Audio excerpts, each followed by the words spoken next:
Good evening, everyone, and welcome back to Nexus Gaming Series. My name is Bahamut. We find ourselves here on Sky Temple in game number 1 of our Division B East matchup. We have got Die for Vision on the left and Run It Down mid on the right. And if you're sitting at home clapping because season number 9 has started for NGS, but you're sitting there saying, wait a minute, how did we get to Sky Temple? I got you covered, friends.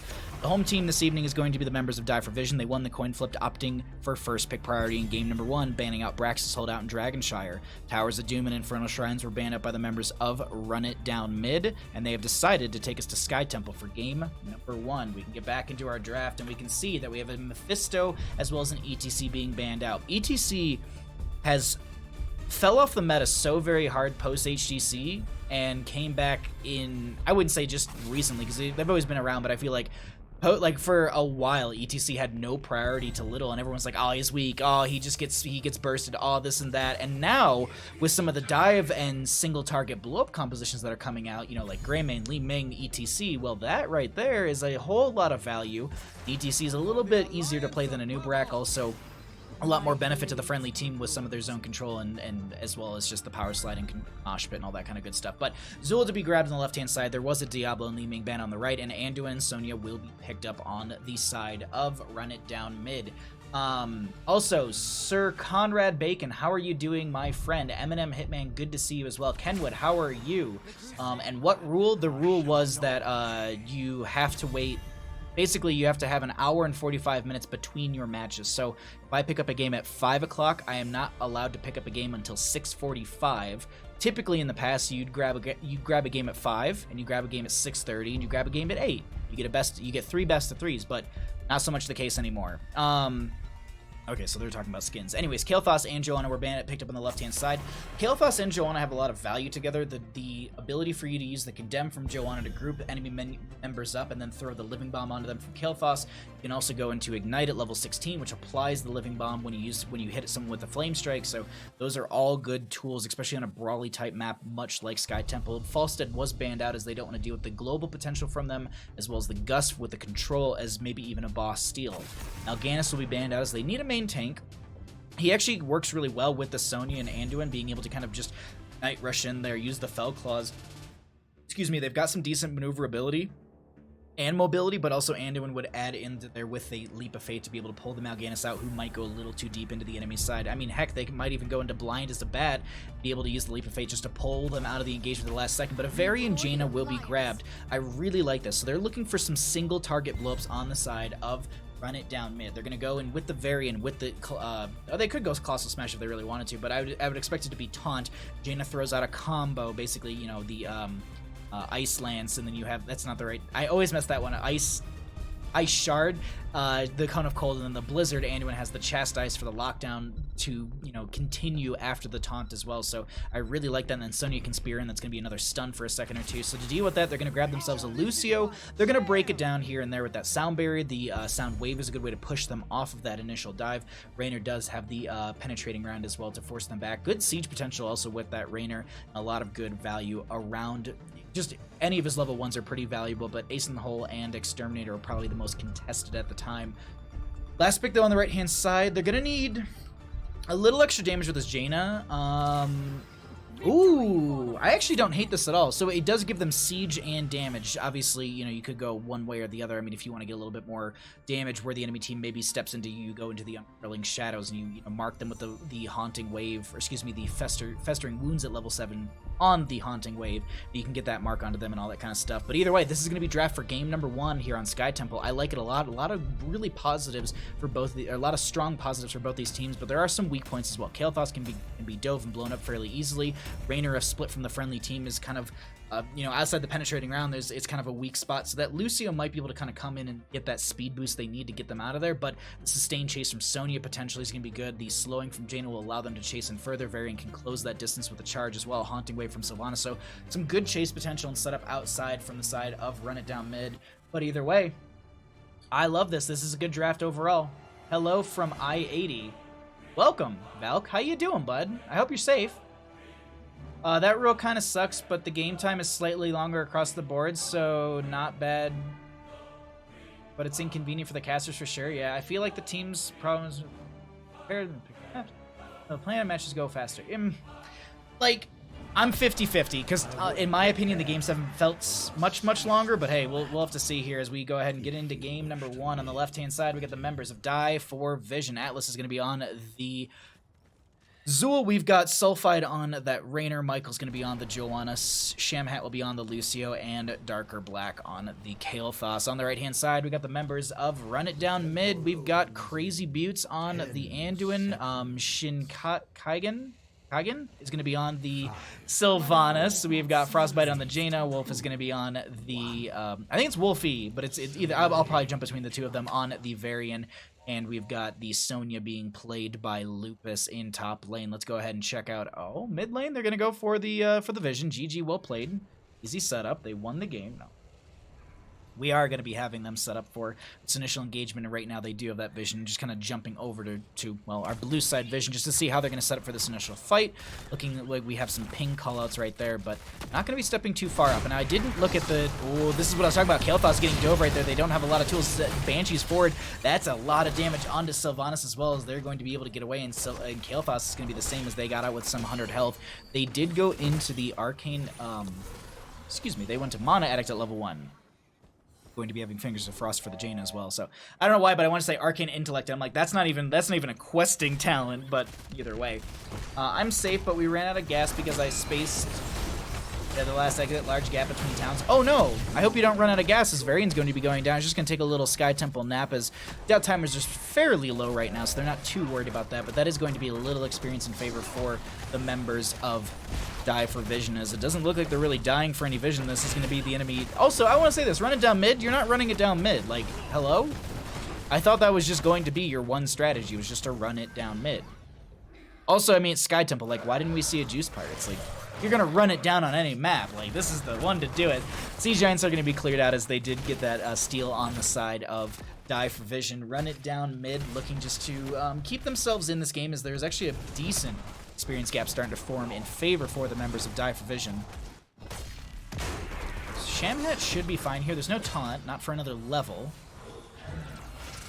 Roadside assistance incoming. Oh no! But 10 minutes of break. Oh yeah, sorry.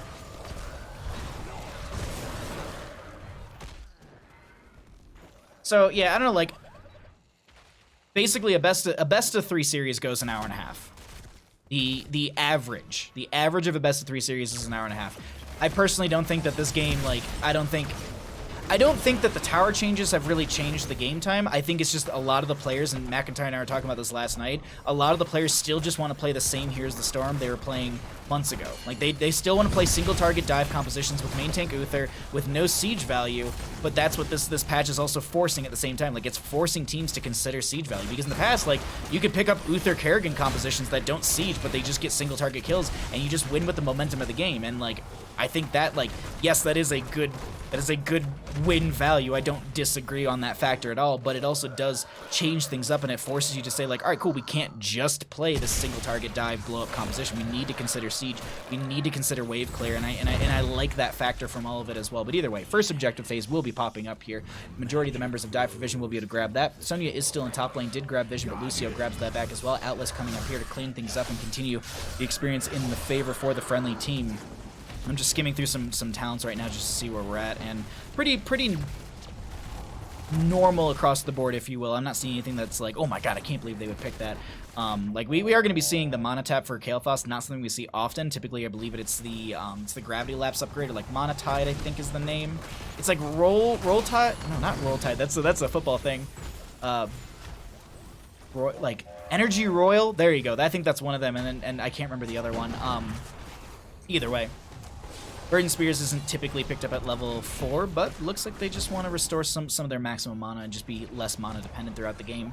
I will say this, like, you are increasing your base mana as well, so I don't know if it's really worthwhile. Maybe if there's a Kael'thas player in chat who's just like, oh no, like, that pairs into, like, level something, then maybe it's just one of those things. But, like, right now, it's just like, I'm just sitting here, I'm like, I don't know how I feel about that, because they are building their mana pool based off that level 1, so I don't think they're going to be too starved. Anyways, we did have the mid lane temple go over. I think that majority of those shots were out in favor for Die for Vision, but it's 7 up on both sides. Zool's in bottom lane, Sylvanas rotating down there. There's going to be a taunt from the Varian onto the Joanna, who's able to back out, also popping the Aaron skin self. Qualified was able to provide some decent damage in there, but doesn't look like they find a kill, and they're going to be able to steal this over on the side of Run It Down, getting some siege in their favor. Actually, Michael stepping back in this after tapping well. Huge Condemned coming in as well. They're very low. You can't amp it up that much as the Iron Skin does come out. Shamhat getting very low. Taunt comes out.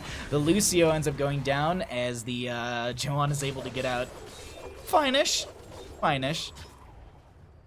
That's going to be one up on both sides when it comes to that for our kills and 8 to 8 in experience. We're going to cycle through some of the other numbers, get an idea of what those look like, because we haven't had a chance to look at the damage experience and the healing thus far in the game as the top temple does end, and I believe we're on a 2-minute counter at this point, so we should be seeing somewhere in the 7-minute mark in the game our next temple in the bottom lane area.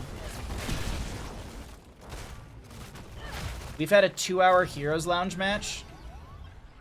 Really? Like a 2-hour best of 3 is what you're saying? Now my investment, when I was zoned out the last time, even though I said, hey, we need fuel, honest to God, when I crossed the country, like when I left Michigan to move to California, like I would say that half of the like worry and panic attacks I had while driving was, will we have enough gas by the next gas station? Because there's certain points across the U.S. where like it's miles without gas, and like I wasn't like riding the edge or anything, but like even in my brain I was just like, I'm sitting there calculating, I'm like, we can go basically 50 miles. Like we don't see a gas station 50 miles, like things are gonna get a little hairy right now, but we were good. Like we literally found one actually like 40 miles later, so that was like, there was like one worrisome point, but I guess it's like the one bit of stretch that has like no gas for a while. Condemn coming out from the Joanna is actually, ooh, the taunt's gonna be there as well. Negative 40 armor onto them as they chase further in. They're gonna get a little damage, and the 10 talent here kind of threatens them to back off right there. The Blessed Shield was picked up by the Joanna. Looking to see if we have anything out of the ordinary from our heroics. No high five from the Lucy or anything like that. Varian did go into the shield wall as well, so no Warbringer for them to get the extra charge value. Kael'thas is holding, but I expect it to be Phoenix for the zone potential. Let's see. Light Bomb was picked up, so there's no Holy Word Salvation. Jaina's the only one who can realistically block the damage with Ice Block, so Pyroblast could be the... No, it's going to be Phoenix. That makes sense, yeah.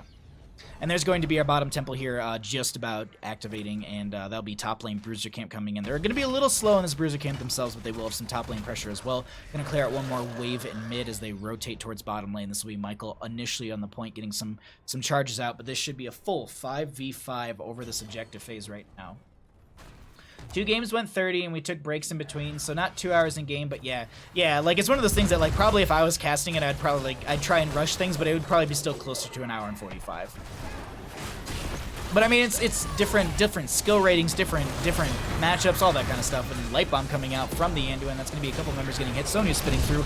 A lot of this is there is going to be a sound barrier from the Lucio. There was a huge poison over from the Zul as well. Wolf very low, does pop the protection, but they end up going down as well as the Sonya on top of that. Temple still having a decent amount of charge onto that. They actually could look for a boss here, then throw one on Temple afterwards, because there's still going to be 17 seconds on these 2 bruisers, or this the 2 tanks, if you will.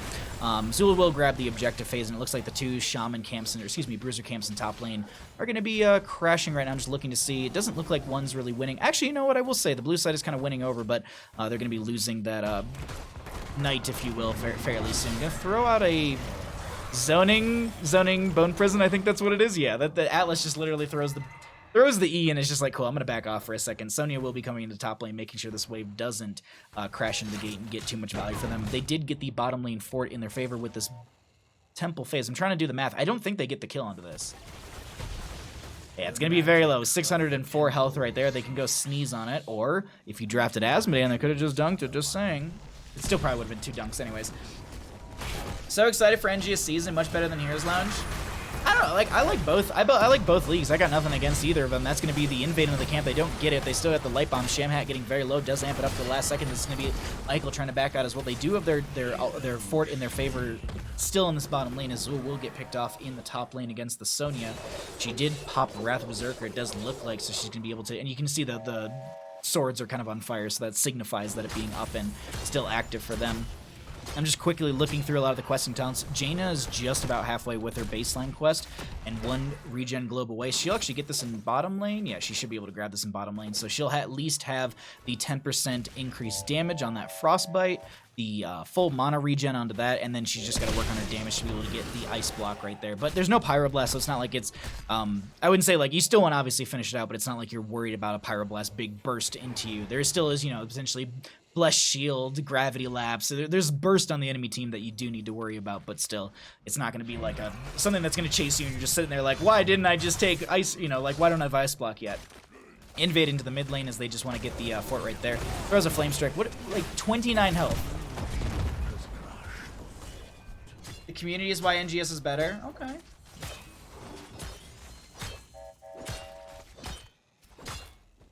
Oh, okay. Sorry, I was catching up on chat, but yeah.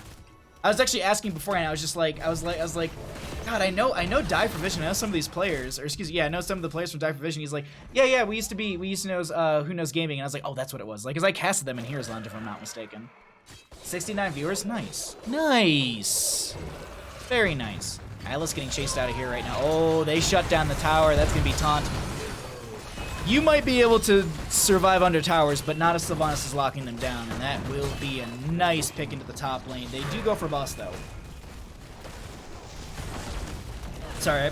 See, now the issue is I can't hold the V button to show you vision when I'm trying to drink tea. So there's a bit of trade-off. Sorry, I moved my mixer to the other side of the desk, and now things are all different casting-wise. Light Bomb came out. Boss was picked up on the side of Die for Vision, as that's going to be running down mid, losing their Sylvanas. That is going to be, I wouldn't say a stagger death, but the Zul is just about to come back up. Double Temple phase coming in. If you're going to lose your Sylvanas, this is not the time to lose one. Remember, they're actually going to throw a Rainer on the bottom Temple. Zul's back and rotating to top to make sure they're going to push that back, looking for that 16 talent here. Boston bottom lane does need to be managed. Jump onto the vision for the blue team once again. Just see they know Jane is in bottom, and that's really all the information they have from the minimap at this time, outside of what they've zoned away. They do see that there's a couple more members joining in that bottom lane. Now, Sulfide actually might have a rough go here, as Lupus is going to pop the Wrath of Berserker, going to spear on in. They're looking to play around the push right there to actually get them further towards their gate. As the double slam comes out, they don't find the kill. Darker Black is coming in now. Gravity Lapse, or excuse me, they activate the Verdant Spears. Sonya's going to try and spin to win right here. They're going to wait a couple seconds. Condemn comes out. That's going to be a nice penetrating round. Lupus very low, trying to spin once again. They do have that life funnel from level 7. That's going to be a blessed. Was there a blessed shield to the face? Yes, there was. That's going to be Light Bomb going out, not connecting. Well, in a sense, it doesn't connect, as that's going to be Joanna going down. So 1-for-1 trade over that engagement. 16 talents here was picked up by the side of Die for Vision. It seems like running down mid has forced them off, but Zul, I'm waiting to see. Are you going to rotate down here? Are you going to help out the friendly team? No, they're going to be just going, clearing waves, pushing those up, because even then, like, look at this mid lane.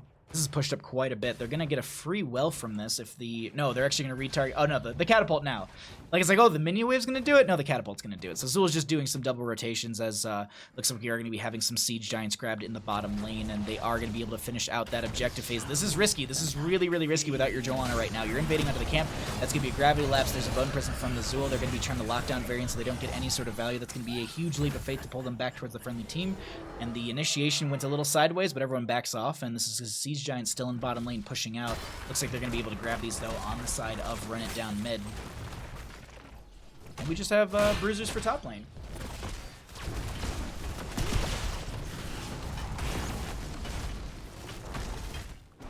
Poppy Eternal, how you doing? Thanks for coming by. I hope I said your name right. Hope you're having a wonderful night, my friend. Nightbot for... Nightbot just keeps posting their Discord link, which is crazy. Like, I can't believe Nightbot has their own Discord and posts the link for it. Invade onto this. Oh my god, are you serious right now? Will of the Forsaken value. Will of the Forsaken value coming in as they actually turn around, find the Kael'thas killed. That's going to be a Poison Nova out from that Zul. Wow, I was not expecting that. I wasn't expecting the Will of the Forsaken to come in like that, but that was, it's just like literally like Blessed Shield actually animated, then they hit the button, and ooh. Oh, that was just so well played. They're going to lock down, they're shut down this mid lane fort. Going to be able to burn this down. They're going to pressure into them because there's no Kael'thas, no like chain bomb value, and it just because the Kael'thas is down isn't the only reason, but they know it's 4v5 and it's in their favor, so they're just going to step into them. They're going to lock it down and just be aggressive. Top lane does have some decent pressure in their favor. This is a fairly open map between both teams. Bottom lane is still a little bit more in control for the members of Die for Vision, but either way, it's going pretty... I don't know who it's going over to, because like there's good siege consistently coming in through these waves, but it's also going... Oh, wait. This is a bush party right now. Hold on. Gaius, how you doing, friend? I hope you're having a wonderful day and an even better stream. Thank you so much. I appreciate that. They see them on this point. Atlas is going to rotate around. Blessed Shield will go out, will connect onto one. The Wrath of Berserker will be popped. They're going to drop the Bone Prison. That's going to be them trying to spin to win through a lot of this. Loop is very low. Leap of Faith will be saving them for now. And I think that's all they do. I don't think they step into that any further, as they will back off and go ahead and grab themselves this Temple phase. Bottom lane does have catapults coming in, so they will need to be wary of that. 228 per auto from those catapults. Shots are raining out. Is this keep front gate? Yeah, it's still keep front gate that they're dealing damage to, so it's not directly on the keep just yet. Wolf looking for an angle to get a taunt. Atlas is just going to be jumping in here in a second. That's going to be Hyperion. Light Bomb coming out. A lot of heroics are already out. Gravity Lapse connecting onto one. There's going to be a Wailing Arrow from Sylvanas. There's going to be some decent damage from the Blizzard as well. Poison Nova comes out. That's going to be Jaina and Lucio going down. Lupus getting very low themselves. They're going to try and get one more auto. They find the Zul. They end up going down 2 for 2 overall, and I would say this is in favor for the members of Die for Vision as they chase in further. Wolf, nice Chastise coming out from Crazy Beats, but Wolf, I was actually about to say was going to go down, but that Chastise saved them right there from the sustained chase from the enemy team, and now this will be the rest of the Temple getting... I expect this to be keep. It's a lot left on that. Oh, well, no, they're not even on keep damage yet, and it's going to well next. So yeah, no, they'll get a third, a quarter, like not a whole lot. I'm looking forward to the new NGS season. I'm on a new team. What team are you on? Chinese Bush meta? Kalos. I wish. I miss those days. Zul's ult is just a Chipotle meal powered by methane gas. Hey, you're not wrong. It just, I'd never seen anyone put it that way, you know? It's clever. I like it. All right, boss is up and available. Siege Giants in this bottom lane. Looks like we are going to be seeing some posturing. Defensively, aggressively, trying to figure this out right now. Wolf's positioning is just like, dude, are they waiting to see if they go into boss? Banner of Ironforge for Vision.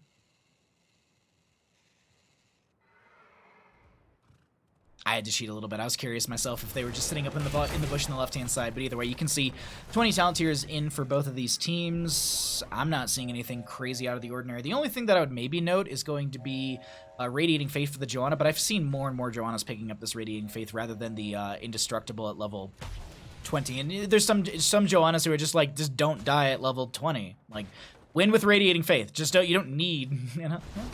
You're not wrong, but like I like having that extra moment where it's just like, haha, I'm not dead. You thought you got me, and then I usually die. Scalding Sweat Cult. Scalding Sweat Cult. Okay, that's a new one.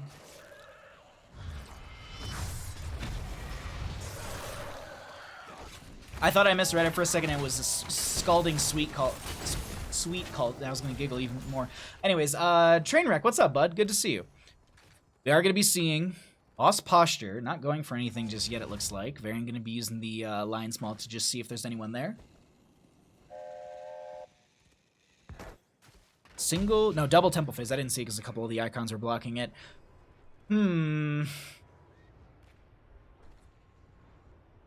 I'm looking around minimap and just looking to see what these teams are going for right now. Seems like it's just going to be Wrath Berserker being popped, and they're just going to get in position, and Kael'thas actually going to be leaving mid. They're going straight all to top. I will say this, top will prioritize top, and mid will prioritize mid, so it makes sense that they're just going to go for it. And they're all going to be just putting themselves on one point, so that way they're all grouped together. Shield Glare coming out. Going to blind a couple members there, going to be going for the invade. Camp is coming through, and now here's the one thing that I think a lot of players really hate about Sky Temple is this factor right here. They literally don't have to fight them to win the game because they have the advantage with the tower shots, that this is just going to be them winning out these tower phases. I hate and love Sky Temple for this factor, because like this is a bit of like outplay mechanic in a sense. Like you can literally just play around this and be like, cool, like you have that one, we're just gonna sit on this one and take the rest of your forts, come in and invade onto us and like force the fight. It's 20s up, blah blah blah. But you just saw, like, right there, that was one temple, got 3 keeps, and is dealing damage to core currently. Now, well, excuse me, dealing shield damage to the core, as they're actually going to get the speed boost and back out right there. And as I said, like, they can just wait for another double temple phase and just end the game through that, or they just wait for a good team fight in their favor. Going to go ahead and just clear out this top lane with Azul, and, but now the enemy team's doing the not kind of the exact same thing, but they're kind of setting up for this boss. I think they actually rotated through Vision. Yeah, they did rotate through Vision. This is going to be Michael now stepping into this. This is going to be Sylvanas with the Black Arrows up and available. A lot of damage coming onto her as Sulfide gets a couple autos into them as well as there's a penetrating round. Lupus looking for a target to auto attack to keep the Wrath Berserker up, but might be a little too late. So that's going to be Azul Root as well. There's a Light Bomb onto Wolf. There's a whole lot of damage coming out as the High Period's going to be there. There's going to be a Poison Nova as well. Frostbite and Crazy Beats very, very low. Wolf is going to be going down as they trade up Azul for that one. Just trying to use the life funnel to get value, but the Blessed Shield comes out and stops that. Is there any sort of shield glare? Anything? The burn damage from Joanna was enough! No, sorry. Holy Fury. Holy Fury was enough. Like, that just close enough to the hearth got the... Oh my god. I will say this, as core mechanics go, this one needs to randomize. I think it just can't be like this. Like, I get that it kind of blocks them in if they were trying to back out, but I don't know.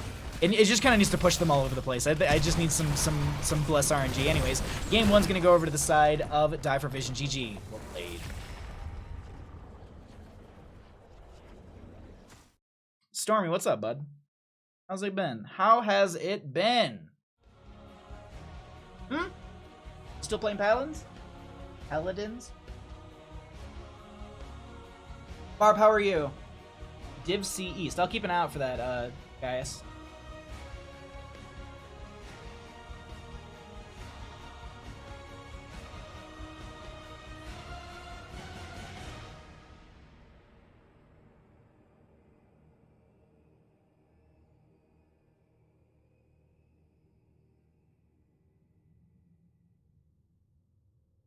Holy Fury value, seriously.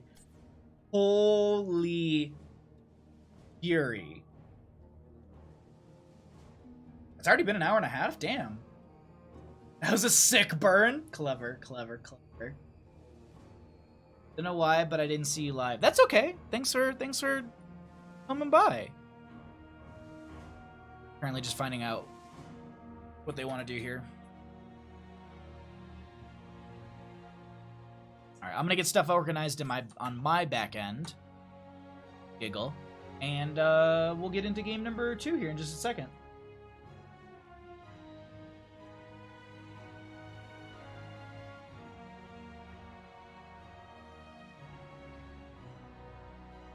Okay, cool.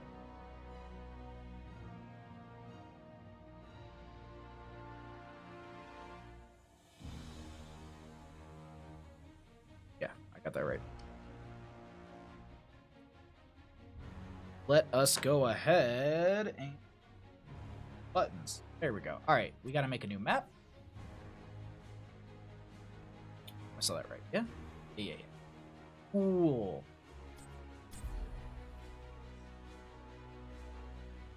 Burning Rage is now the ultimate bush checker. Seriously, I've never that is the first time I feel like I've ever seen that happen.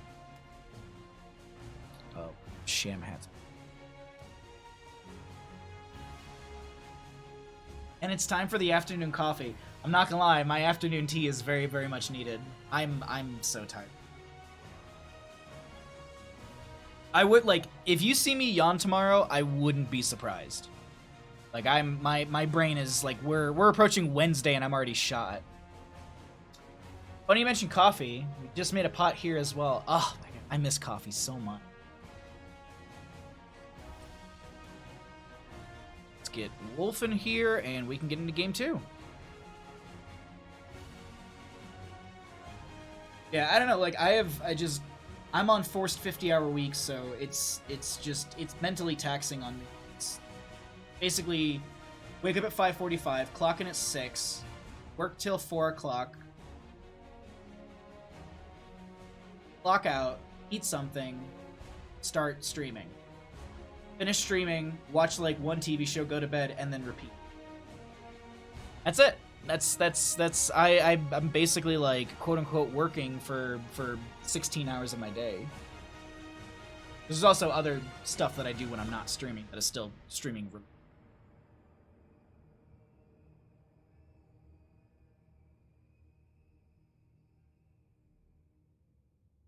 It sounds fun. Yeah, well, on the forced 50-hour weeks, it's not fun, but normally when I just have to work 40 hours, and I usually end up working like 43 or something like that, a couple, hours here and there for shorter lunches. Why am I in the Ring app? Sorry, I meant to go to Nest just to make sure the heat didn't. Oh, we're eco. Perfect.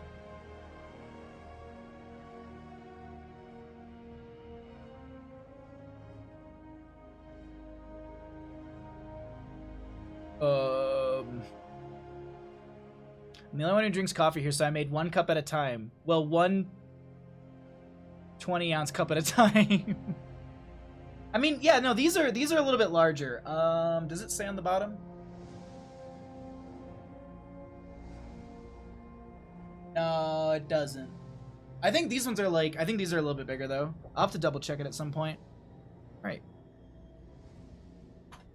All right, let's go ahead and get on into game number 2, everybody. We are ready to go? Yeah, we're ready to go. Cool. Alrighty, everybody. Welcome back to Heroes of the Storm. My name is Bahamut. On the left-hand side, we got the members of Die for Vision up 1 in our best of 3 series, and on the right, it's going to be Run It Down mid. We find ourselves here on Volskaya Foundry, and if you're sitting at home, drinking coffee, enjoying yourself, trying to figure out how we got here, I got you covered. Home team this evening is going to be the members of Die for Vision. They went ahead and won the coin flip, opting for first pick priority for game number 1, banning out Braxis Holdout and Dragonshire. Towers of Doom and Infernal Shrines were banned out by the members of Run It Down mid. They picked Sky Temple as game number 1 and lost that. As the losing team, they could either choose first pick or map pick priority. They're going to be opting for first pick for game 2, so Volskaya Foundry will be the map chosen by the members of Die for Vision. Let's get back into our draft and find out what we got here for our initial bans. Diablo, ETC once again, and then Lee Ming coming out as well. Looks like we are going to be seeing some similar, if not the same, bans from game number 1. And oh my god, the homemade chicken and rice soup that's cooking smells so good. That smells so good. We got done with 50-hour weeks, but the volume of orders is still higher than normal. I can imagine. I bet. I've been trying to only do like 1 big order at a time, and also not ordering anything in general. Like, I only ordered stuff that I know I like can't really get up here, or if I go to get it up here, it's gonna be marked up to hell high end. Like, I need hot tub filters because I always replace it every summer. Well, like I drain and refill the hot tub every summer, and I always replace the filter. And I know the place down the street will charge an arm and a leg for the same filter. I can get a 2-pack for the same price. It's just 1, so it's just one of those things. Anyways, Zul was banned on the left-hand side as they don't want to give that to the enemy team. Joanna was grabbed on the right, and we have a Kael'thas Lucio. So it looks like that Kael'thas is a main staple, and that Lucio is just either a comfort or they just know they can get a lot of value with that. Malfurion and Mephisto to be banned out. I want to say there was a Mephisto ban in game number 1. Yeah, it was ETC Mephisto on the left-hand side, so we might be seeing someone who's highly adept at Mephisto in this game number 2 here on Volskaya.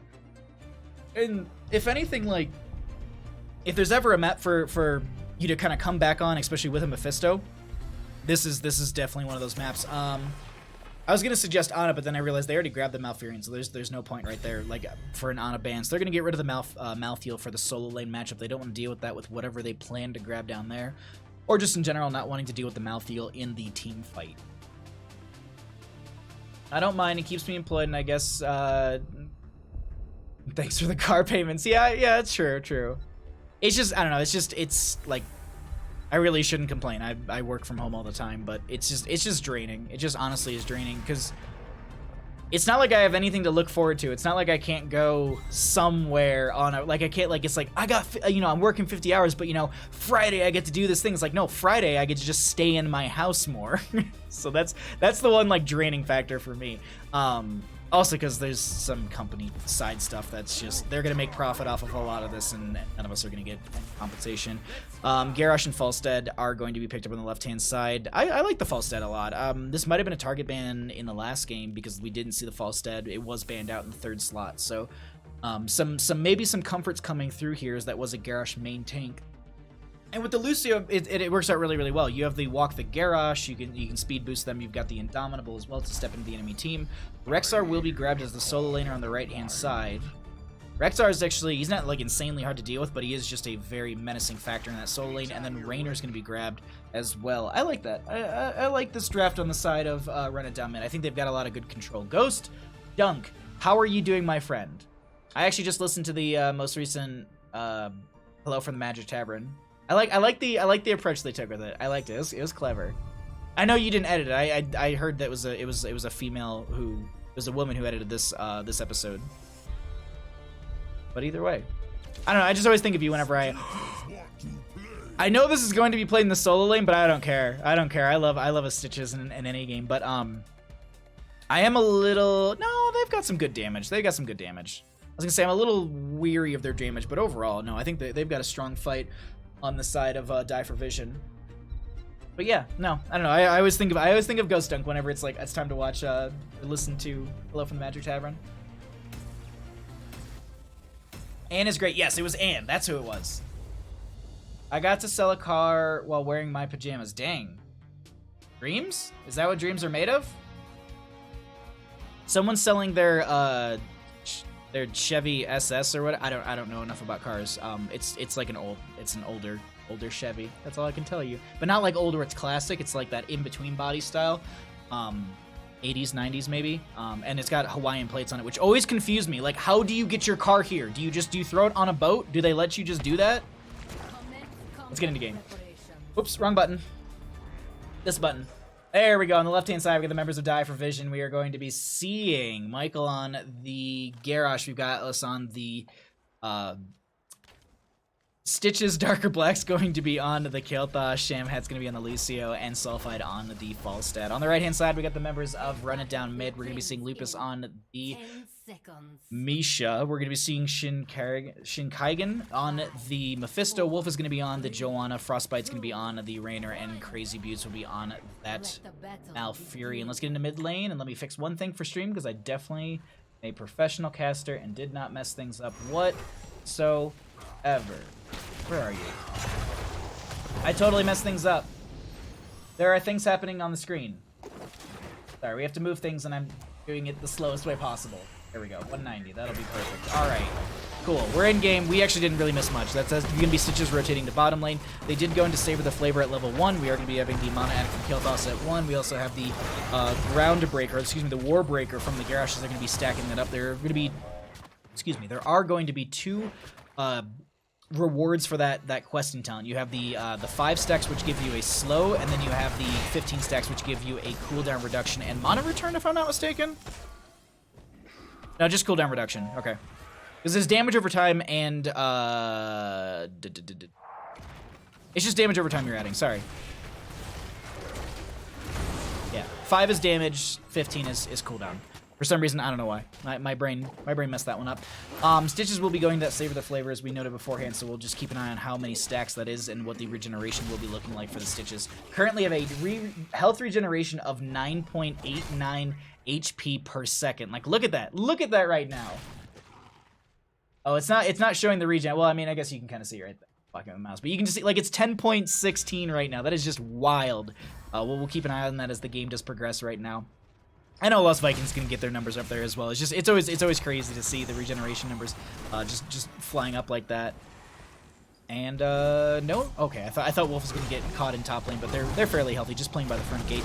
Mephisto just gonna go ahead and get the Shade of Mephisto in. They don't get stunned out right there. I wonder if that stun actually would have kept them out of the Shade of Mephisto, you know, diving back to the original target. Meanwhile, down in bottom lane, Atlas actually needs to back out as they took a lot of damage from that Misha collapsing onto them. They need to play back in this front gate area as this is gonna be Falstad. I don't know if they're getting caught out here, if they're just getting pressured. Yeah, that looks like they're just getting pressured right there as the roots come out from Malfurion. Nothing really out of the ordinary when it comes to our level 4s, though. Playtime from Stitches, I mean, it's nothing crazy from that right there.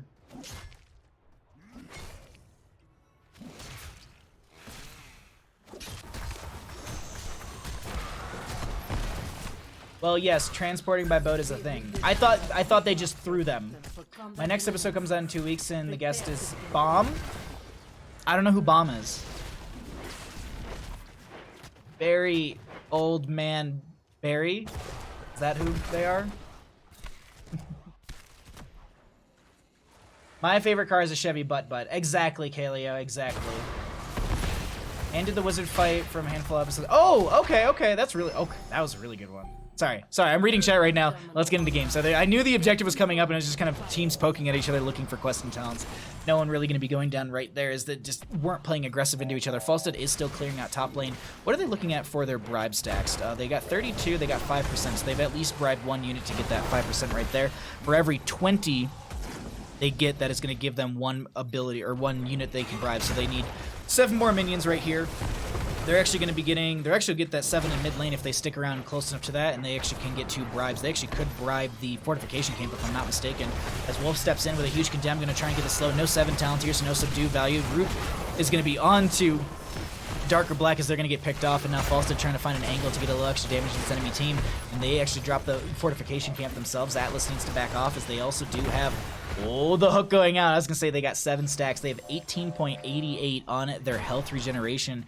Meanwhile, top lane still getting pushed in. The camp going to be anchoring some of that damage. Misha and Rex are going into bottom lane to make sure they soak up and get that 7 talent tier, as well as, you know, same thing happening on the side of Die for Vision. Team's going to be splitting off right now. Charge still in favor for the members of Run It Down mid, but Die for Vision looking to step up and get this back over in their favor and get some charge in. It looks like they're going to be able to easily do that while they're grabbing this fortification camp on the right-hand side. Left is going to be down for the next 2 minutes and 18 seconds, and Falstad... Okay. Falstad, they bribed 1 unit somewhere. They must have grabbed this recently. Yeah, it's a 3-minute cooldown if I'm not mistaken, right? Yeah. Hook goes out. They're going to connect onto Mephisto. They're going to pull them in. That's going to be a huge condemn. A lot of members getting rooted. Toss goes out onto the Stitches. They're trying to just get someone out of there. That's going to be Lucio, able to get out with a sliver of health. Does finish up the party mix from level 1. Hook goes out from Stitches, not connecting onto anyone. Charge back over in favor for the members of Run It Down mid. Die for Vision looking to step onto this point, as there's going to be 69% rising for the members of Run It Down mid, and that's going to be also Michael finishing out the level 1 quest. There's going to be the Subdue quest finished out. That 80% soul will always be there, and Kael'thas going to get picked off right there, and that will be Misha going down to the Living Bomb value, and I think this will be first Triglet Protector over to the side of Run It Down mid. Gonna grab this and rotate in through mid lane, open up that front gate, and then typically go to top and focus onto well.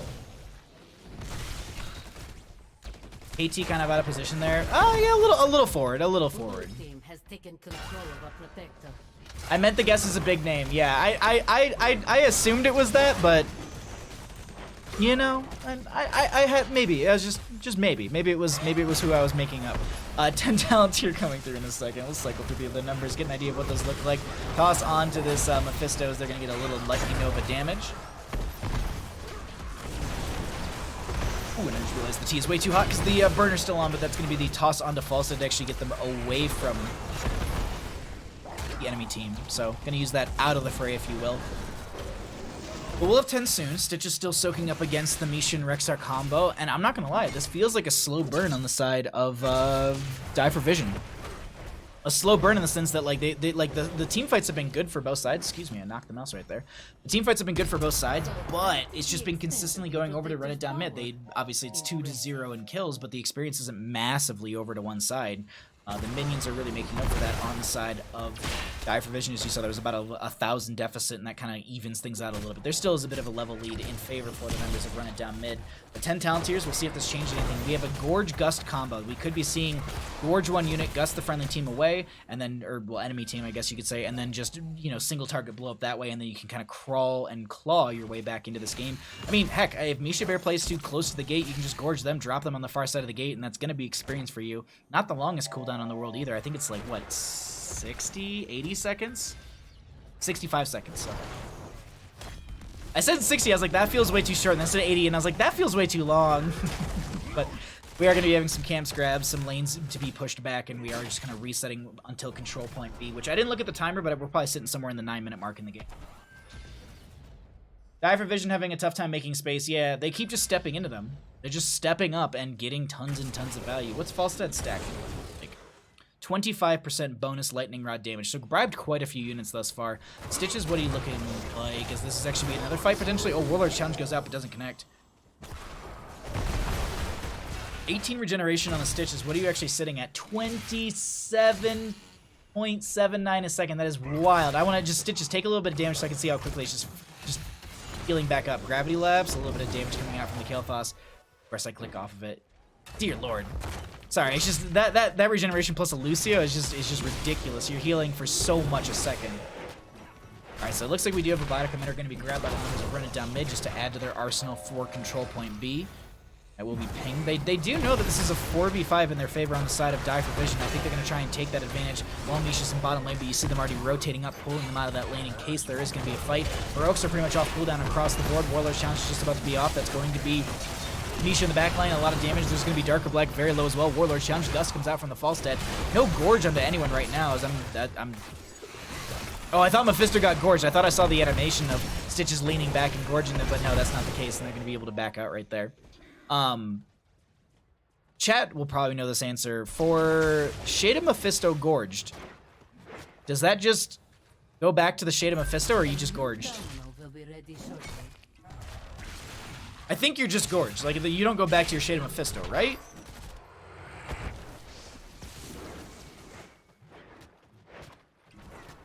So yes, thank you for the follow. I appreciate that, my friend. Glad you're enjoying the stream.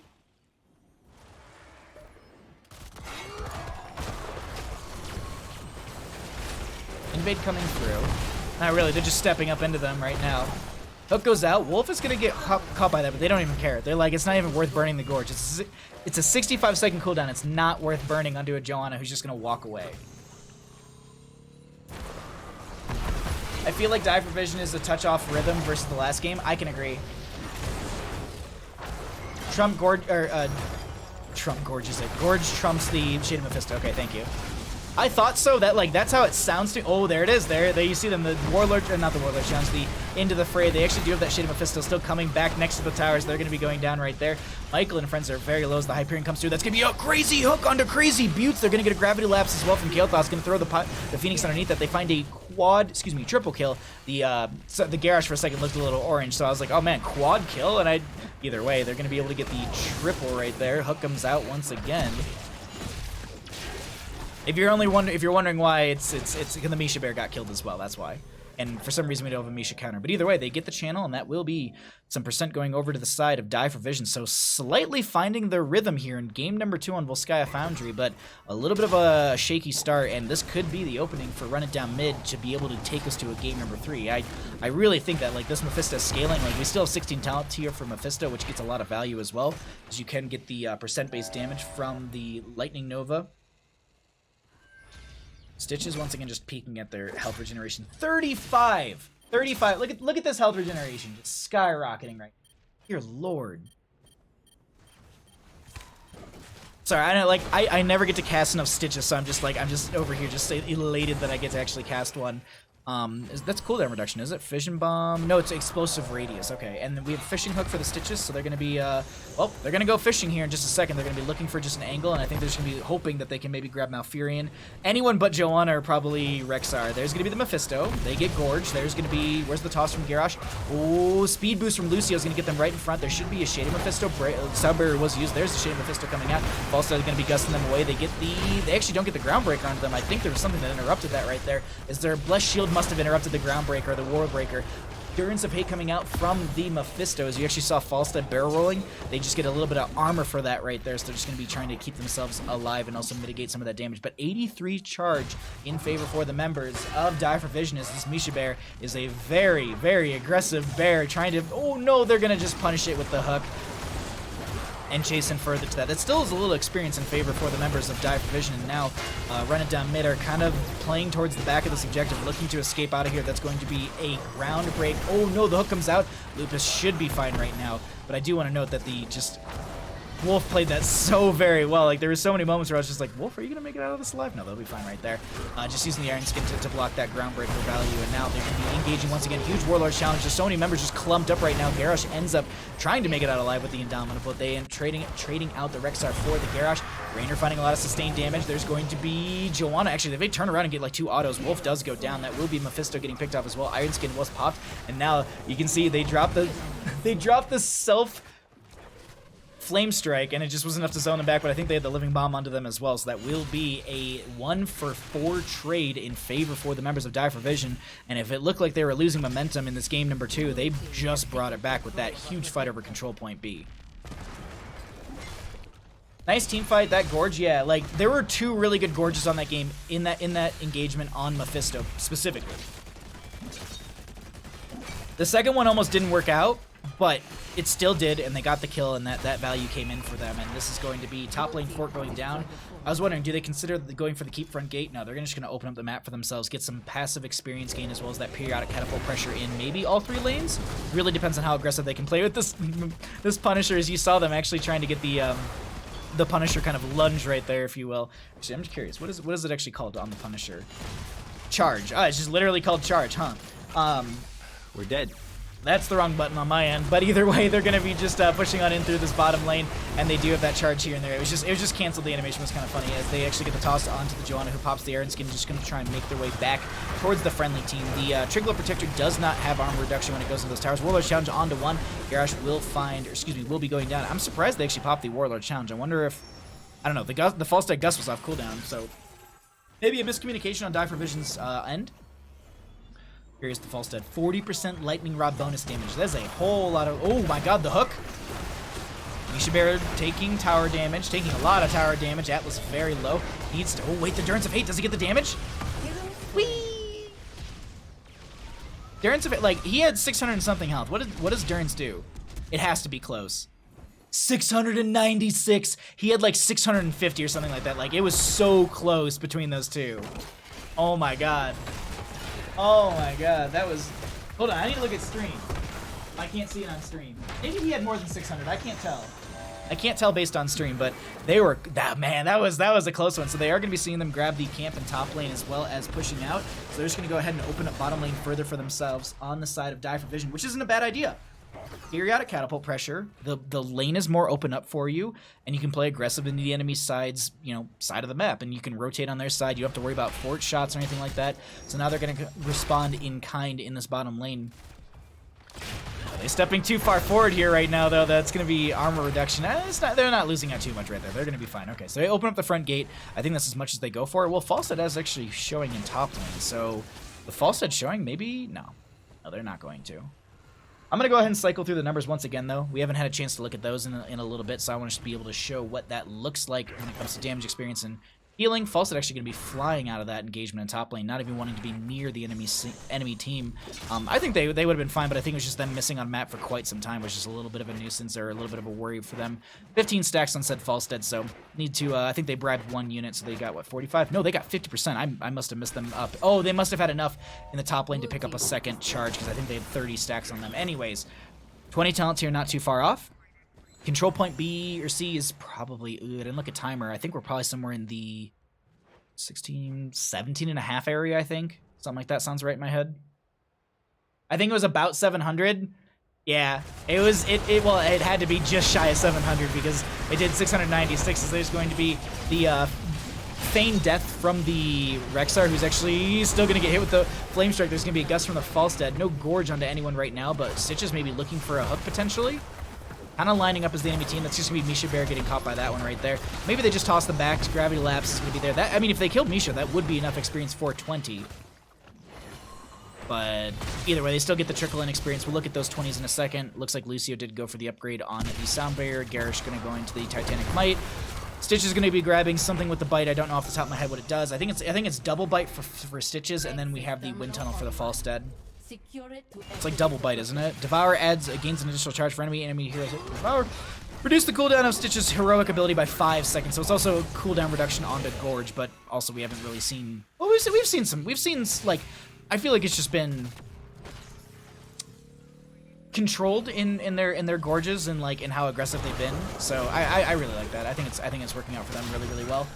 Top lane fort will go down, but while they see that they're up there pushing on top, they're going to go ahead and say, cool, we'll just go open up bottom lane. We're going to grab Triglow Protector and potentially win game with that through bottom, as there's not going to be as much for us to siege through. I think that was Bestial Wrath popped. Yeah. Misha?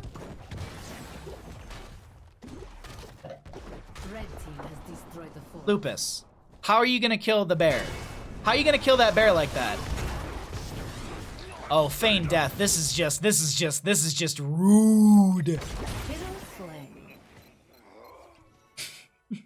just buying time. How long is that? What, 5 seconds? Yeah. Invulnerable and untargetable for 5 seconds. During this time, you control Misha. Well, Misha was dead. They took the bait. I mean, a little bit of a bait. It pulled them off. But here's the thing: they got the Misha, they got the Rexar kill. They can just rotate to bottom lane. Falstad can fly whenever. Right? Does he? Yes, he should have flight up. Yeah, off cooldown. Cool. And they know that they really don't want to fight them without the Rexar, so they're just gonna go manage their lanes. I don't know. There's Falstad flying right next to them or right by them. Falstad's just gonna clear out this bottom lane. Gonna be just shy of being able to bribe a camp, an entire camp. This is interesting. Die for Vision could take this game right now.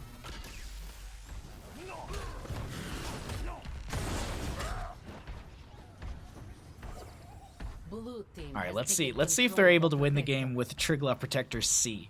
Triglav Protector, like the point C Triglav Protectors typically do end games, but I mean, I've seen them defended. Let's go ahead. We're gonna pull away the talents. This is gonna be Mephisto trying to get a little damage out right there, as the keep is immediately going to be falling.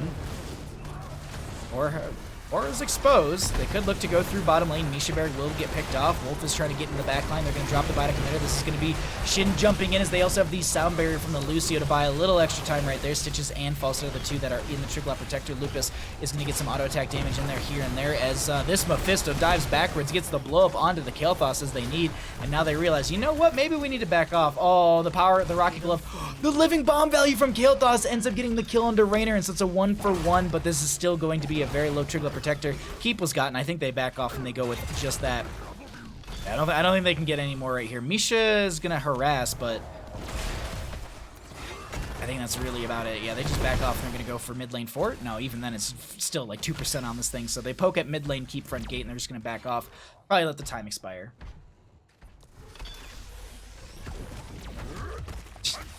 Just tossing them away, just like I really don't want to deal with this. Man, Michael taking a lot of damage right there, as they do get some shielding, I think, from the Triglav Protector. Still backing off right now. I wouldn't say defensively, just like we don't want to lose this Triglav Protector and have to burn Gust just to, you know, burn Gust. What is this rotation?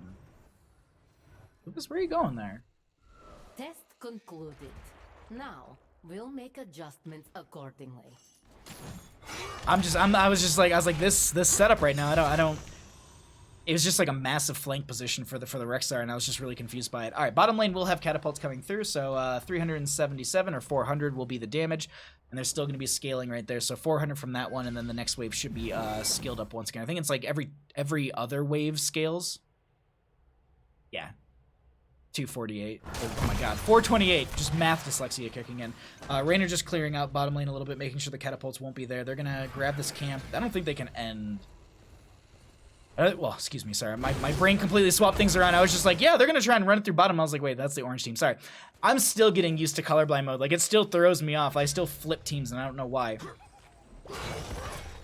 Mephisto with the only team kill feels bad. Nah, we got some kills in there. I mean, look at this. Look at this. Look at this. We've had some deaths in there.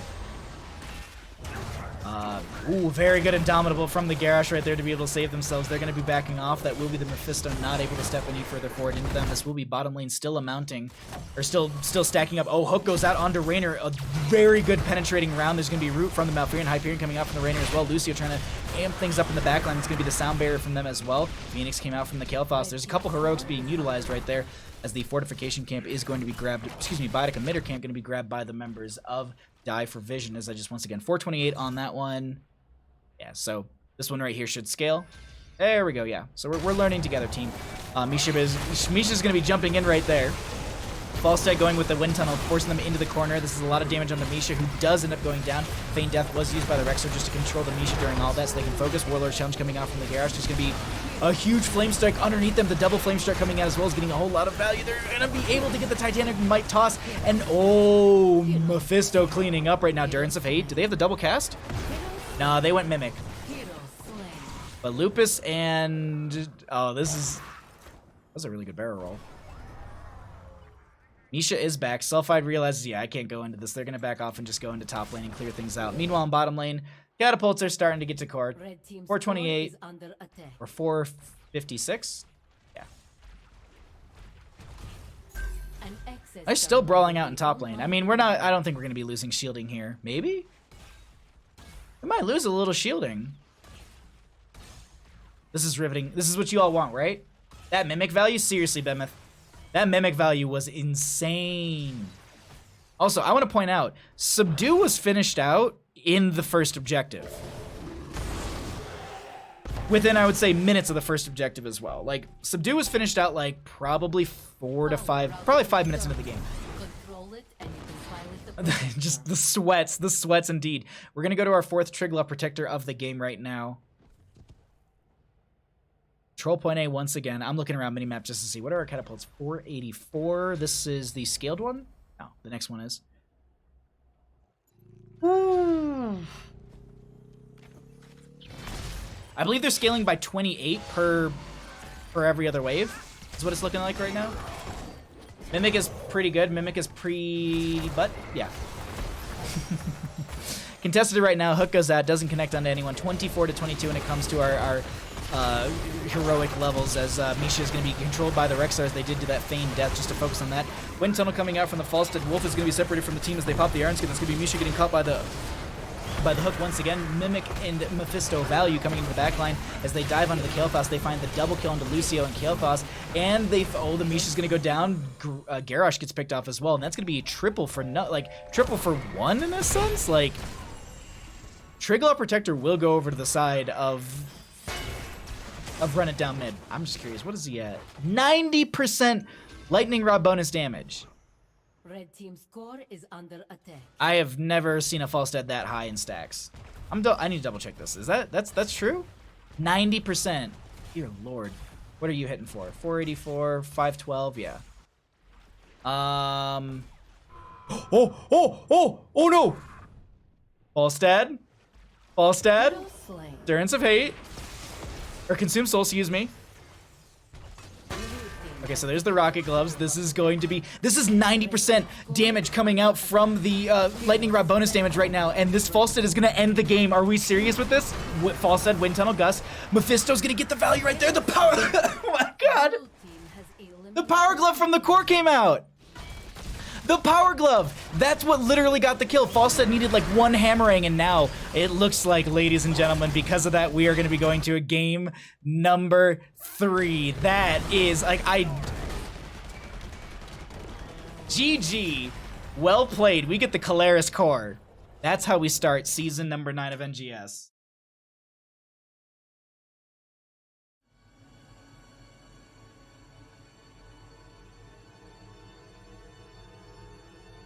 With or without balls, what's up, bud? The Rocket Fist literally won that, saved that game. That Rocket Fist won the game. Saved the game. Oh, no need to gust Mephisto. Clip it. Play of the game. If that does not make it on Nexus Edge, I don't know what. I don't know, like, that has to make it onto Nexus Edge, right? That has to be one of the Division B East playoff, or not playoff.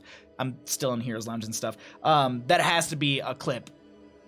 Best core best teammate. Yeah, exactly. That was lucky for Run It Down. They got to watch that. Yeah, it's true. FIFA fan and Broody, thank you for the follows during that game. Much appreciated. My pants are so heavy right now. Buried, God. Oh my god. All right. Who is the loser on this? It's going to be them, yeah.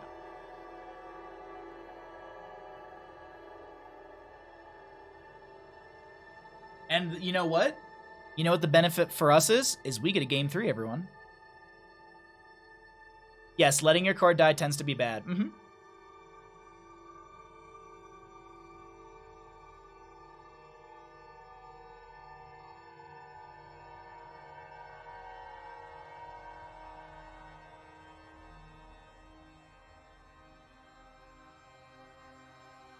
I almost typed, what ham do you want? Apparently my head, different place tonight.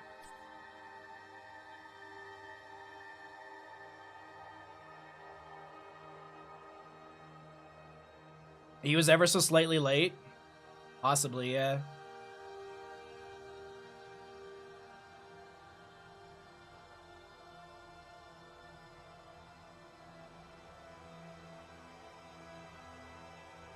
All right. We got a series on our hands, ladies and gentlemen. Bandit, what do you think about that last game? You could give the best hugs. Celio? Thank you for the follow, I think. Sorry if I murdered your name. Zargoof, thank you for the follow. And, oh my god, thank you for the 100 bits. Thank you so much. What a game. Seriously, what a game indeed. Indeed. Oh my god. Thank you. What a game. What a game. Thank you so much. I appreciate that. Thank you for the 100 bits. Bum, bum, bum. Needed be this, and then this. You can get the teams in here. Sham's on the left. Yeah. This is what Bandit thinks. Ooh, we got double treats for Bandit. Okay, let me just do one thing and then we'll get those treats while we get players into lobby. So this will be map pick by them, and it will be game 3. Okay. All right, we'll get people in here in just a second. Double treats, indeed. Ouch. Oh. Oh, he was just like, he heard it and he was like, wait, are those for me? Wait, why can't I? Stood. Right. Wolf should be getting in here. Do you want to come say hi to stream? Say hi, bud. Bubba. Hi. You good boy.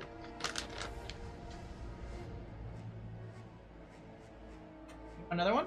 You want one more? Yeah, you want one more? Yeah? Good boy. Thank you for redeeming the treats, everybody. Bandit treats out of stock. Yeah, we only do 3 of these per stream.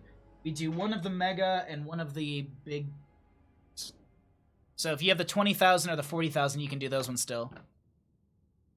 Bandit gonna be fat? Nah, just thick. Not fat, thick. We're still set on coin toss. I need to fix that. Okay, that's fixed. Cool.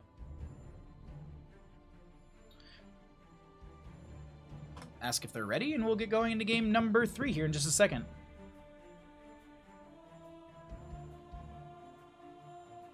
Main cam Bandit? Yeah.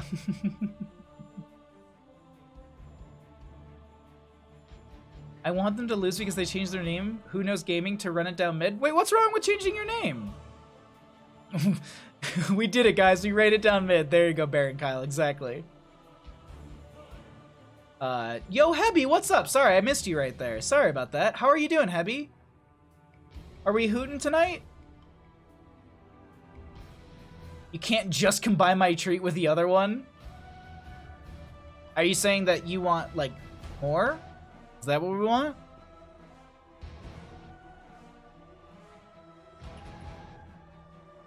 Oh, no, wait, hold on. Spooky worm. All right.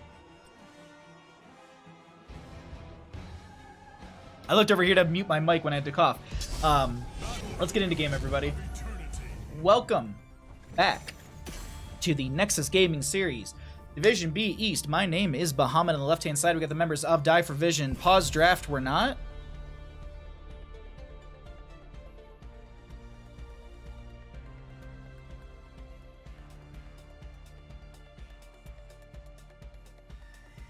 Okay, I swore I got it ready from both sides. Hold on. Oh no, I had 2 people from one side say that they're ready. My bad. That's on me. Okay, either way. When we pause draft, they were not prepared. Illidan face. Okay. Alright. It looks like we're fine with it. Whatever. I'm a dog stream only watcher. That makes sense, Hebby. I agree it's a horrible name. You don't like Run It Down Mid? You gotta give them credit for literally running it down mid. See? I'm happy about that. It's like those people who play it's like those teams whose name is Probius but never plays Probius. Like that'd be like us naming, like that'd be like me naming a team Asthma Daddies and never playing Asmodan. Come on now. Probius, I'm calling you out. Play Probius. Mephisto is going to be banned out as they don't want to deal with that. So they realize they're like, yeah, Mephisto sucked to go up against. So that is going to be definitely removed from game number 3. But we are here on Battlefield of Eternity. I'm breaking things today, team. All right, either way, let's go ahead and find out how we got here because I forgot to introduce you to that information because I saw the initial information. Anyways, we are going to be having coin flip initially won by Die for Vision for game number 1. They opted for first pick and they banned out Rex's Holdout and Dragonshire. Towers of Doom and Infernal Shrines are banned out by the members of Run It Down Mid. Sky Temple is the first map chosen by them and they lost that. Losing team can either opt for first pick or map pick. They opted for first pick priority on the side of Run It Down Mid for game number 2. Volskaya was picked by Die for Vision and they lost that map. Same kind of conditions. They opted for first pick for game number 3 and the map choice goes over to Run It Down Mid. They've opted or Battlefield of Eternity. Unfortunately, a map, you can't run down mid. Actually, you know what? I lied. You can run down mid. You 100% can run down mid. What the heck did I just do? Okay. Anyways, so Zool will be grabbed once again. Diablo Li Ming will be targeted out. Ando and Joanna coming in right there. So we have single target lockdown from them. A Mal'Ganis, then a Greymane. That's some aggression. We want to step into your face and we want to get into that backline and we want to wreck that booty. And we'll see if they're going to be able to wreck said booty in game number 3 here with this Mal'Ganis. It's like when ban show doesn't ban show. Exactly! Asmodeads, exactly. Is this a best of 3 or best of 5? Best of 3s. Nexus Gaming Series is best of 3 series. It's all about the mind games. You know, Sir Conrad Bacon, you're not wrong. Blackheart's Bay. I wish Blackheart's Bay. We never get to play Blackheart's Bay. What's up, MJ Doom? How you doing, my dude? Or dudette? Too bad there aren't more maps for Vision to dive. Alrighty, let's go ahead and get into this draft right now. We do have the Sylvanas and Lucio to be banned out, so they're gonna have to play something support-wise on the opposing side. Raynor will be grabbed, which I don't mind, or I don't disagree with whatsoever. I think that's actually a really good pickup for race potential. Maev's gonna be able to dive in and control some of the fight. Well, I think she's actually not gonna be so much dive as she's gonna be control into the dive. Like, so they're gonna dive in. She's going to use Umbral Bind to kind of control the fight a little bit. This is very much a control composition coming out from the side of Run It Down Mid, whereas members of Die for Vision are they're looking to int and go in onto this enemy team. I still like, you know, like Zul for solo, Mal'Ganis main tank, Greymane, you grab a Hanzo here, and ooh, Jaina to be grabbed, and then a Stukov. Okay. You can't Spirit of Vengeance. I couldn't think of the word. You can't Spirit of Vengeance if you're silenced, nor can you Vault of the Warden either. So this might be some big burst in damage necessary for Die for Vision to win. Want to buy Blackheart's Bay Supreme competitive map? Do you know how to get that? Actually, you go to www.reddit.com/rhero/Heroes of Storm. I don't remember the website. Go to Reddit. If you post on Reddit, all the Blizz devs take all of their information from there, from my understanding. That's the only place they listen to us. Kappa. No, I'm kidding. They listen to us. They absolutely do. What I want to know is whether or not they pull data from custom games. That's what I want to know. Do they collect the data from these custom games at all for any of their balancing? That's the one question I'm still to this day so curious about, because Storm League, Quick Match, Unranked, any mode, completely different than League play, in my opinion. Like, 5-stack versus 5-stack in Storm League is still different than 5-stack versus 5-stack in a competitive, you know, league. Zul Rules name checks out? Yeah. Zul Rules butt checks out. Ooh, butt spot. Mention Blackheart's Band Reddit, get 100,000 downvotes. That is, excuse me, 10,000 down. You're not wrong on that, actually. And that's kind of the balancing issue with it as well, is, you know, you want to get the devs to notice you, but you can't be downvoted too much. Let's get into game. On the left-hand side, we got the members of Die for Vision. They're going to be having Atlas on the Zul in top lane. Sulfide is going to be on the Jaina. We've got Darker Black on the Greymane. Shamhat will be on the Stukov, and we've got Michael on the Mal'Ganis. On the right-hand side, we got the members of Run It Down Mid. Lupus is going to be on the... Excuse me. On the Urel in top lane, we are going to be seeing Wolf on the Joanna. Crazy Beats will be on the Anduin. Shin Hygen is going to be on that... Maiev and Frostbite will be on the Raynor. Okay. Ooh, no Exterminator for Raynor here. It's going to be Ace in the Hole at level 1. Interesting. Wait. Each time Necrotic base hits an enemy hero. Why is it... It's been on since they... Am I reading this right? One charge after 6 seconds. Okay, that's sorry. I missed the other half of that. I was like, wait a second, like, is Wing Guard just unprocced? Or is it just, like, constantly procced? But no, okay, never mind. Sorry, I was just like, it was the 6 second charge thing that threw me off. I was like, wait a minute. Anyways, top lane is going to be Lupus versus Atlas. This solo lane matchup, you can actually see Lupus doing the wiggle right there. Just kind of just playing into them. They do have that Dauntless at level 1, which is just such a difficult talent to deal with because, well, anytime you use an ability, that's 50 armor for Yrel for what, 5 seconds? No, 2.5 seconds. But in a sense, you get a 50 armor for, what, 7.5 seconds if you time things out right? Righteous Hammer. I don't, Vindication? No, that doesn't sound right. Avenging Wrath. Avenging Wrath, Righteous Hammer, and... Oh, Vindication, I did have it right on. Look at me! I'm just gonna pat my own back right now. I'm so proud of myself. Yrel's the one hero that, like, I don't know their abilities for... Like, I feel like I never know their abilities correctly, but this is gonna be them trying to dive onto them. We get the spray and the leap away, and just... Oh, of course. We just get the 2 pilot versions. I love that from the Mecha Storm. I believe that was the second Mecha Storm we actually had because it was like Vala had a new skin. Nice use of the Vault of the Warden right there to be able to get out of there. There's an Umbral Bind onto 1. Greymane dives out with the Dark Flight, doesn't find a kill right there. Sulfide is going to be back down into bottom lane. Tries to throw a little bit of damage in that front gate. Won't be able to find anything right there, at least kill-wise, but siege-wise, they're going to be opening that up a little bit further. Zul just going to be hitting Yrel with the root and just continuing to soak up the lane. This is buying them a second or two while they're soaking. Jaina and friends split down over here. I really like this anchoring from Mal'Ganis you can see in this bush over here. Just being able to anchor, so if anyone does rotate in, they can either catch them in this hallway or in the, well, as you can see, Joanna stepping right into them. So there's going to be the Night Rush. It connects onto 2. They get the camp. Now Mal'Ganis just needs to get out, which they should be fine. Going to get that 25 armor from the Wing Guard. Excuse me, not Wing Guard. Necrotic Embrace. Wing Guard's level 1. I'm not seeing butt spot messages. Wait, we haven't had one in a little bit. Yo, Goku, what's up? Missed your streams, lad. How have you been?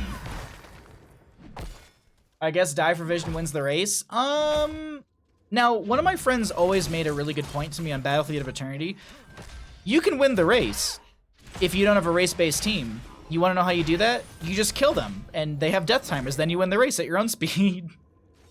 This is also my support friend. I was like, okay, I love you, but like, we need race. Like, we need damage. Like, Rainer's gonna work here regardless. Greymane's gonna work here regardless. Vala's gonna work here regardless. So, it's just one of those things. Anyways, we have the Righteous Hammer pushing some people around. This is going to be race mostly. If this is just race purely onto the Immortal. For the side of Run It Down mid, as they have the Righteous Hammer forcing the back. Lupus trying to back off right there, as this will be on the race potential side for either team. Rainer now joining the friendly team, as this is going to be the camp and bottom lane finally cleared out. Zul is still showing in top lane, so they're actually going to invade into this looking for a fight. Sulfide very low, and they're going to take advice from my best friend, as that's going to be a double kill in favor for the members of Run It Down mid. Malthael will be going, excuse me, Michael's going to be going down right there, so it's going to be a triple kill. And, I mean, I'm just saying, that race looks like it's being won on the right side. Not seeing any damage on this left side. Well, there was Blizzard right there, but you know what I mean, chat. You know what I mean, chat. Murder fixes everything, Smork. Yes, exactly. No cap necessary. I'm actually really surprised. I'm really surprised by the no ace in the hole at level, or no exterminator at level 1. It's not baffling to me. I'm just curious as to why they didn't go into that for the race potential as well as the clear, blah blah blah blah blah. If they want that baseline slow maybe in there, I'm not sure. Anyways, this is still going to be, they're defending against the race from the opposing side. They actually are getting a lot of value here. Darker Black is going to be getting pushed back by the Maiev. They actually got forced back by the tower shots as it was reducing their armor from that midpoint. They're going to split the Rainer back to the right-hand side. Once they see that damage coming through, Mal'Ganis will step up. They're going to get the Chastise onto them. This is going to be... They're trying to back out. Jaina comes in here as well. This is such a wild race right now. This is the first Immortal for Game 3. And this is... We're talking 5-minute Immortal right now, and it looks like the race will finally go over to the side of Die for Vision. They have been dying to be able to grab this first objective, and so they'll be able to do so. They'll get 2 regeneration globes for the Jaina, pushing her towards the halfway mark for her level 1 questing talent on the Mana Addict. But we do have the Jailers for that Zul being worked on as well. It's going to be at 80 of those right there, so they just need to be able to get those 80 Skeletals, Warriors, and then they're going to be having the movement speed and attack speed for them. Questing wise though, that's all we got. I'm skimming through to see what we have. Convection actually, or conviction, excuse me. I personally like Eternal Retaliation for the cooldown reduction onto it, just so you can just sit there and spam W's. And Bless Momentum is not bad either. Might Mana Starve them slightly, but they don't have the Condemn upgrades or the Eternal Retaliation, so it's not like they're burning through W's too much. Either way, this is going to be top lane Fork going down in favor for Die for Vision while they siege him very well. That was a massive Umbral Bind, and they find another kill. So while it's 0-4 in kills, they still lose the first fort in top lane. I'm going to go ahead and cycle through those other numbers as we haven't had a chance to look at those just yet. And camp to be grabbed in top lane. Objective timer, I believe, is 1:30 till the announcement, 2 minutes till it's up and available. I believe. I might actually have that off by 30 seconds, but we should be seeing somewhere in the 7:30 for the announcement, 8 minutes into the game for the next objective. And now Lupus just going to get hit with the Bone Prison, just using the Righteous Hammer to force them back. And Atlas, I don't think, was looking to get a kill or anything. They don't have much mana to really press into them. I think they're going to save their Curse Strikes for the wave clear. Oh, wait, hold on. Rotation coming down into bottom, though. They've got a lot of tools to keep this They do pop their bone armor, which is going to give them evasion, but they realize there's nothing they can do. They're going to try and heal through all of that. They can't heal through that one, so they're going to be just losing their losing their Zul in bottom lane, as this is going to be just about, what are we going to say here, like a half a level lead in favor for the members of Run It Down Mid from their 4 kills? Yeah, 5 kills, excuse me. I'd say it's a solid half level lead at this point. You're out clearing out top lane. We are going to be having bottom lane having some pressure coming on in, and they're going to be able to rotate down here. Actually going to be grabbing their camp as the objective still not announced. So this is a little bit early on the camp right there, and I was 15 seconds early. Okay. I don't think I was looking at timers correctly, but either way. Announcement comes through. Greymane on camp, so not as early as I thought it was because they are doing that by themselves. This will be 10 talent here on the right-hand side. Nothing out of the ordinary thus yet. Warden's Cage will be there, so no Containment just for single target shutdown. Containment just started having like a little bit of popularity at one point because it was much like it was like having an Anubarak that's also Anubarak's highly mobile as well, but they see this is coming through down here. Righteous Hammer, Light Bomb. They're trying to focus on the Mal'Ganis. That's going to be a Warden's Cage as well. They're going to try and pop them into there and bounce them around. Mal'Ganis actually just trying to get out of there and just proc those walls to pull them back in. And now they don't lose anyone, but the other thing to note, though, is they're about to hit 10s, and they will have all of their heroics off cooldown. And, like, that's a big thing for me right now, is that they have all these heroics off cooldown. They can literally press into the enemy team, knowing that all that's up is just our defender from the Urel. And we're seeing this fight break out right now. That's going to be Mal'Ganis with the Night Rush through a couple. That's going to be the Poison Nova from the Zul as well. Our defender was used by the Urel. Ring of Frost coming out, will connect onto no one. Frostbite taking a lot of damage, does get the Leap of Faith, but will get picked off by the Zul. Lupus trying to get out of here as the Carrion Swarm's going to be chasing into them. Shin's doing their best to get the Umbra Bind, pulls Jin into the wall, but it just kind of hits them into the wall, so they're going to be fine right there. And Greymane now on the objective, going to be probably jumping into Worgen form soon. Like, Worgen form damage is good. Okay, yeah, they're gonna. I think I seen them in Worgen form. Yeah. Spirit of Vengeance from the Maiev, which kind of scouts, and they realize, you know what, Urel, you're kind of dead. Sorry. So we're gonna grab this camp. No invade, lurking arm, flailing swipe coming out, forces them off the point. There wasn't a channel just yet. Umbra Bind, Silence will be there. They're trying to they actually get the seal onto this. That's massive for the members of Die for Vision, as now they can just go ahead and cycle back and go for the objective phase in the bottom portion of our mid-map engagement area, if you will. And this is also going to be Urel back up in 1 second. So they should be all full force for the defense, but they are going to be giving over the Immortal, and this will be going into bottom lane. Die for Vision picking up second Immortal of the game. Right? I had that right? Yeah. Sorry. In my head, I keep flipping the teams. I don't know why. The light of the Crystal Arch shines on. Baja, they still won. Baja lied to me. Of course I will. My brain is just flipping things around for some reason. I don't know why.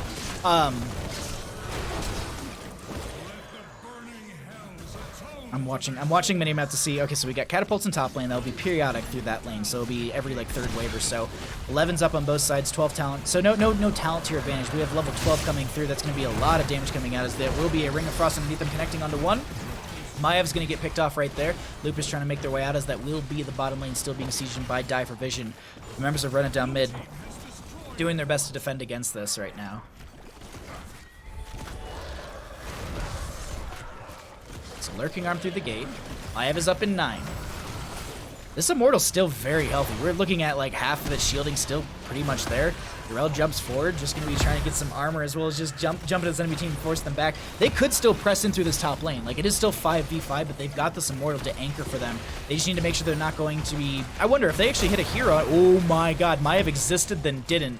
And this is going to be Lupus diving out as well. They have one more wall to be able to kind of force them back as Gilney and Cocktail does come through. So it looks like on this map, if you are hitting a hero, it retargets from the Immortal onto you as that's Mal'Ganis trying to live through the nice carry and swarm at the last second. Going to be able to get that vampiric healing, and they decide, it looked like they were actually trying to step in with the carry and swarm form to end the game, but they decide not to, and they're going to back off. That will be Maiev back and available as Malthael, excuse me, not Malthael, Michael's going to be hearthing back right there. And Jaina and friends grab a camp for bottom lane. Maiev exploded, seriously, she existed at a point in that engagement, and then that was it. Just like, damn, boy.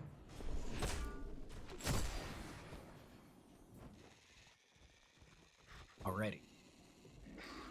So it looks like I think they're just going to grab camps, rotating around the map, putting some pressure, waiting for the objective phase. The Immortal went down probably 7 seconds ago, I'm going to guess. I'm just going to guess to a round number so it's easier for me. And so we'll be looking somewhere in the 13-minute mark of the game for our next Immortal phase. Full shield, in my opinion, is so good.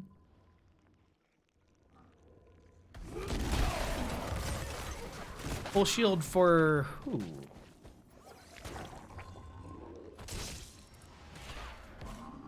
Full shield Immortal is so good. Sorry. I thought you were saying in your opinion. I was just like, well, who's got a full shield build? This is a new term for me. Okay, no. I'm just potato today. Never underestimate a team's ability to throw. Dang. Anybody's game still? That's true. That is very, very true. I read those comments backwards. Night Rush coming through. That's going to be Wolf. I would say getting caught out. Maev's going to be able to blink in right there. That's going to be the lurking arm from the Stukov. There's going to be a root onto one, but I think Lupus is able to get out there just... excuse me, just fine.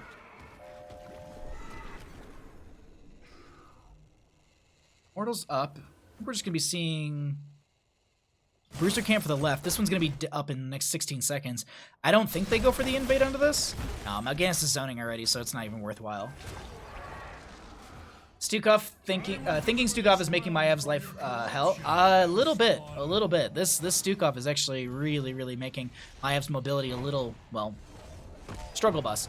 No 16 talent here, but they are going to be a level away, so a couple kills could yield them that experience or that momentum they need here, as bottom lane does have a camp coming through. The camp on the right-hand side is up and available. There's going to be the Warden's Cage from Maiev, flailing side to force back the enemy team. Looks like we do have the Immortal stunning out. Wolf going to get the shield glare onto one. Mal'Ganis going to be trying to get some value in the backline. Carry and Swarm not going on. I thought I saw the animation start, but not going to be the case. There's a huge Righteous Hammer. Ring of Frost connecting onto 2 or 3 right there. I think it's going to be onto 3 as they get the burst onto 1. Crazy Buttes is going to back out, as well as Lupus. They're not going to go down, but the Rainer was the only one to get picked off right there. The rest of the team going to be burning down this Immortal to the halfway phase. You're all dealing with the camp in bottom lane. Lurking arm from the Stukov, a lot of damage onto 1.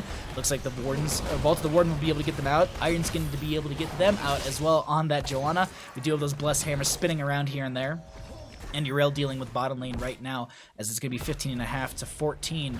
And this Immortal will be fully shielded, basically, going in through the top lane. The Immortal always goes to the most well-defended lane. If there's nothing that it can really decide off of structure-wise, it just, I believe, flips a coin and goes to said lane. Or it might consider which lane is the least pushed out by minions. But this will go into top lane, because it still has the keep itself right there. And 16 talents here also now coming through in favor for the members of Die for Vision. Stukov is pretty good with against Maiev.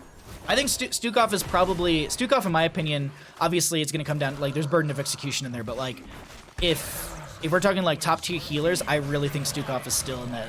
he's still in that S... Like, he's still top of the bracket for me. Maybe borders S and A, but who knows. Oh, I like this play, actually. Leave the Immortal for top, rush it in through bottom.